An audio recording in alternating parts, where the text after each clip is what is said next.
Gimana ya cara milih jurusan?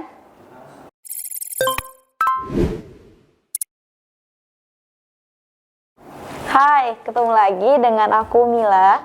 Nah, ini udah bulan November. Bentar lagi Desember. Januari, teman-teman pasti khususnya yang kelas 12 udah daftar akun LTMPT. Nanti bulan 2-nya udah daftar SNMPTN. Bulan 3, bulan 4 udah lulus.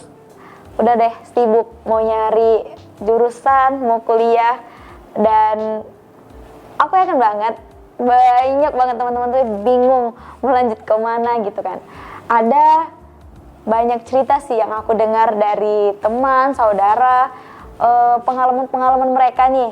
Ada tuh yang pertama tipe-tipe orang yang dia tuh kayak bodo amat gitu sih, niat dan gak niat mau kuliah, tapi harus kuliah gitu karena orang tuanya nyuruh dia gitu. Jadi ya apa yang disuruh orang tuanya, misalnya kuliah di tempat A, kuliah di jurusan B, ya udah mereka kuliah aja gitu.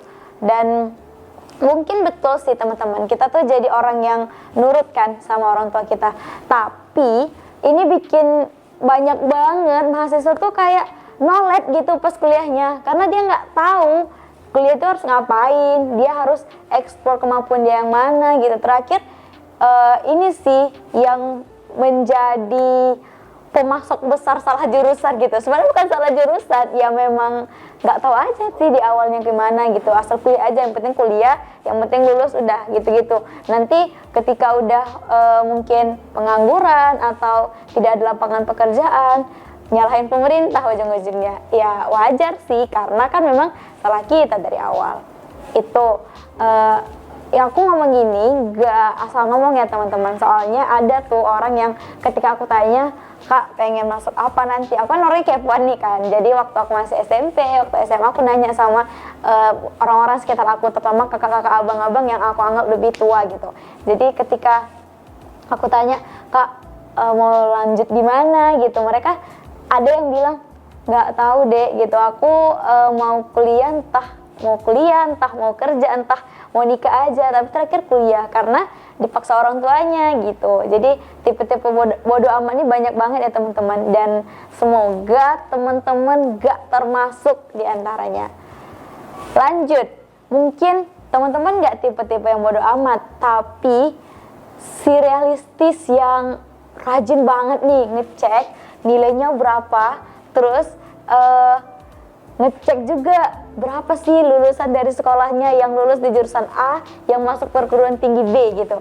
Akhirnya dia mungkin suka seni atau mungkin dia ada kemampuan lain, tapi terpaksa nih ngambil jurusan yang memang dia lihat di sini banyak nih alumni yang lulus. Jadi kemungkinan nanti dia juga bakal lulus di PTN ini gitu, dan dia termasuk dia ingin menjadi salah satu orang yang lulus di PTN itu tanpa memperhatikan bagaimana passion dan minat bakat dia gitu.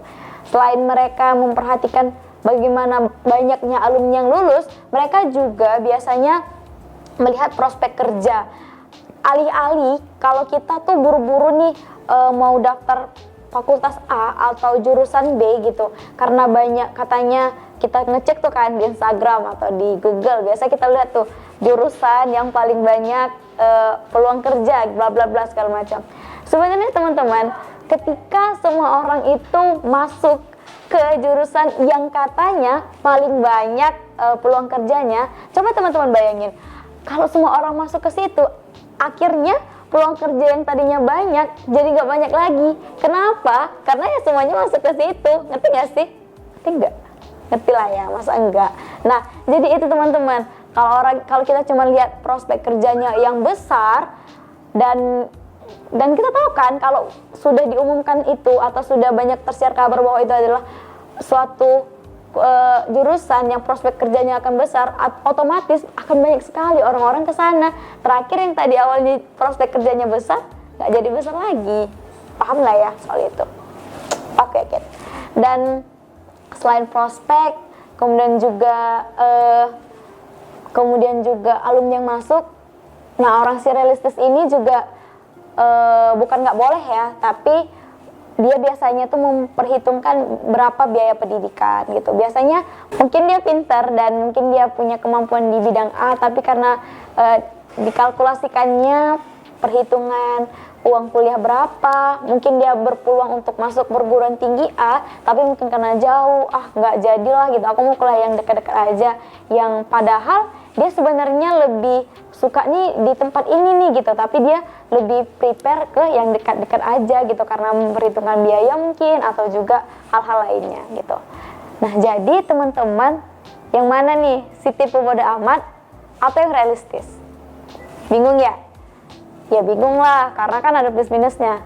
Tapi teman-teman tahu gak sih bahwa ada satu lagi nih yang bisa jadi pilihan teman-teman ketika mau masuk ke perguruan tinggi sehabis SMA, yaitu adalah teman-teman harus tetap mempertimbangkan minat bakat, passion, dan juga keinginan teman-teman tanpa menyingkirkan hal-hal yang realistis tadi, teman-teman. Jadi teman-teman pernah dengarkan atau mungkin teman-teman pernah kenal sama Steve Jobs? Kenal? Masa iya kenal, kan nggak pernah kenalan, paling kenal sama Apple-nya doang. Oke. Nah, beliau itu selalu bilang agar kita bisa bekerja dengan baik, maka cintailah pekerjaan. Nah, untuk itu selain dalam pekerjaan, dalam kuliah pun juga seperti itu, teman-teman. Kita harus, aku sendiri ya, aku pribadi tuh memang mengutamakan hal-hal yang aku sukai gitu untuk aku jalankan. Jadi harus perhatikan nih passion teman-teman apa, minat teman-teman apa, keinginan teman-teman apa, dan teman-teman harus benar-benar kenal gitu dengan diri sendiri. Nah, itu yang pertama menurut aku. Yang kedua adalah teman-teman juga harus tetap realistis. Contohnya, teman-teman mau masuk fakultas A yang nilainya segini gitu, sementara kemampuan teman-teman tuh masih segini. Misal teman-teman bisa ngukur, kayaknya aku nggak bakal lolos deh ke situ. Untuk itu maka teman-teman bisa kan belajar, bisa ikut tryout UTBK dan lain sebagainya. Jadi teman-teman bisa upgrade nih, bulan ini nilai tryout UTBK aku sekian, besok coba lagi deh, belajar lagi, ukur lagi gitu, sehingga pas teman-teman daftar, peluang teman-teman untuk lolos ke perguruan tinggi atau jurusan yang teman-teman inginkan itu bisa tercapai gitu. Dan ada lagi sih, mau tahu nggak? Oke, kalau mau tahu, nah pilihan ketiga, cara ketiga adalah teman-teman harus tetap memperhatikan prospek kerja di masa depan. Karena teman-teman tahu nggak sih bahwa di masa sekarang ini banyak sekali pekerjaan yang dulunya ada jadi nggak ada. Kayak orang yang jagain tol, kemudian juga mungkin teman-teman lihat nggak sih kalau di bank sekarang itu yang awalnya kita buat rekeningnya itu susah, sekarang udah tek gitu aja di mesin. Berarti bisa diproyeksikan pekerjaan-pekerjaan seperti itu gak akan ada lagi di masa depan. Kalau dulunya pekerjaan itu adalah yang paling banyak membuka lapangan pekerjaan, kalau sekarang bisa jadi akan berkurang. Di masa depan bisa jadi gak ada. Maka kita harus perhatikan prospek di masa depan. Dan selain pekerjaan-pekerjaan yang tadinya ada jadi gak ada juga loh pekerjaan-pekerjaan yang dulunya gak ada jadi ada.